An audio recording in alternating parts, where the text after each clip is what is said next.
I tell you, at some points I felt like, am I gonna throw up from watching this? Hey YouTube, welcome back to SIBZ, West Coast, East Coast Siblings, where we review your favorite movies and TV shows. And tonight, we are covering She-Hulk episode 7. You guys, if you're new to the channel, welcome. Like this video if you like this video, comment, subscribe, and click the bell so you be notified when we drop reviews of other TV shows. We've got new stuff coming up. The White Lotus, Season 2. Let me know if you want us to cover other stuff. You know how you're just like at a loss? Because you're just like so stupefied. You're stupefied by the insanity that is She-Hulk. Anyway, I'm just going to give you a quick spoiler for your review and then we'll get into more detail. This episode sucked, and unfortunately this week isn't any better. We are on episode 7. At this point, there are 2 episodes left. We know Daredevil's going to be in one of them, and I bet you it's the last one. I cannot get over how bad this show is. It is humblingly awful. Yeah, okay, so let's just get into it. I'm sorry if my spoiler-free review sucked, because there goes that word again. So we start out this episode with Jennifer. She is kind of happy, you know, she just met Josh. She's like, ew, I have a man now who likes Jen for Jen. And so, you know, they go on a couple dates. We have this unnecessarily long montage of her feeling herself, her texting Josh, them going on a couple dates, and then they sleep together, and as soon as he hits, he's out, right? She's like, I'm not gonna freak out, okay? It's just fine. I don't know why he's not texting me back, blah, blah, blah. Anyway, Blonsky's, his inhibitor that's supposed to monitor when he turns into Abomination and prevent him from turning into Abomination, seems to be malfunctioning. So his caseworker calls up Jen and is like, hey, can you help me go check out Blonsky? Thing is, I don't want to go by myself because if he does turn into Abomination, someone gonna have to save me. Oh, you're big and green, you can help me. So she agrees to go. They get there, it turns out Blonsky's ankle bracelet is just malfunctioning.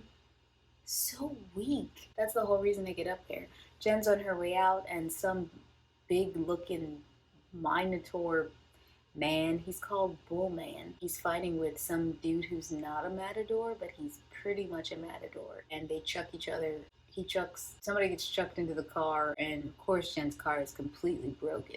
And a tow truck can't come until the end of the day. So she's stuck on Blonsky's weirdo farm. She really doesn't want to talk to anyone. She doesn't want to be a part of any of the groups or anything. Anyway, somehow she ends up in one of their like prayer group circles or whatever, counseling circles. And they started talking and they're like, why are you so angry? And she's like, well, you know how you're like in high school, you have that friend who's like super cool and super athletic and like really attractive, and like you're not them and everyone likes them better than you. That's how I feel as She-Hulk. Everyone wants to talk to and be friends with She-Hulk and not Jen.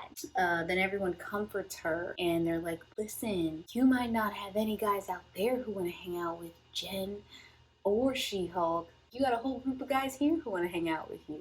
So she feels better about herself and about trashy Josh. Basically, yeah, they have this whole kumbaya circle thing. The car gets fixed and she leaves. Isn't that stupid? Can you believe that that was a whole episode? Oh, right. So in the kumbaya circle, one of the guys who beat her up in a back alley with a bright stick is also there trying to heal himself and be a better person. I should mention all the people in the retreat thing that Blonsky is running, they all have superpowers. The lame ones, but you know, they're still there. So yeah, Glowstick Boy shows up and Jen just flips out and starts to beat him up. And he's like, he attacked me. 4 men on 1 woman. You know, you would think that that would be a major plot point. Like, oh, that guy who attacked her, weren't they trying to get her blood? Maybe something's gonna happen. No. He turns out to be just a lost guy, you know. He got caught up in the wrong thing at the wrong time. He has no hard feelings towards Jen, and we completely move on from that pathetic plotline. And here's my thing, there's a whole beat in there where she's like, oh my gosh, it's that guy. Do you remember that guy? You probably don't even remember that guy. It's like, of course we don't remember that guy. That guy showed up in the dark in 0.5 seconds of the first episode, and we don't even need to remember that guy for the story to move along. So why are we making this connection? Because we're idiots.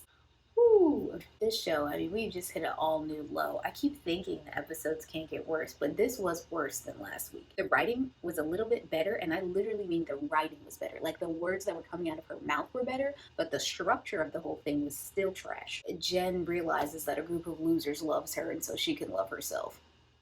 And can I just say, this whole show, it's been all about the woman and woman power. So here's my problem.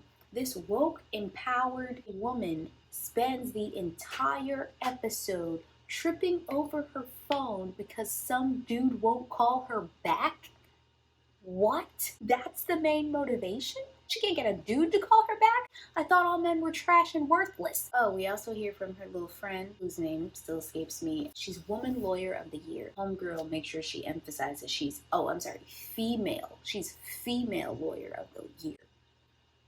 For what? She's not even a good lawyer. She's not really doing anything. So terrible. Also, they get to Blonsky's place and she shows up as She-Hulk. Then they have a whole scene with her being She-Hulk. She can't fit in the room while Homeboy's looking at Blonsky's ankle bracelet. So I'm like, why don't you She-Hulk down? Why are you staying big when clearly he's not Abomination and not trying to attack anyone? It's just like, Marvel clearly does not care about anyone. They don't care about women. I mean, I've been insulted as a woman this entire season of the show, but I was specifically insulted because she's stressing out about some dude, okay? Like, she has nothing else to do with her life. She's supposed to be some super cool, amazing lawyer and a freaking superhero, but she's heartbroken. Heartbroken because some guy she's known for what? 3 days, a week at most, has not texted her back after she slept with him. Oh, the big plot twist of the show. Turns out Josh is sketch-a-doo, and he was only there to get her blood. Oh, did you know that? Would you have guessed that? I would never have guessed that. I feel so bad. I wanted to like this show so much, and now the only reason I'm watching is for Daredevil. And isn't that a shame? We're trying to reach women, do the whole girl power thing. The only reason I'm watching this show is for a man to show up. Anyway, you guys, if you like the rant, like the video. Thank you so much for watching. As always, comment, subscribe. Yeah, I will see you next week. Thanks so much. Bye.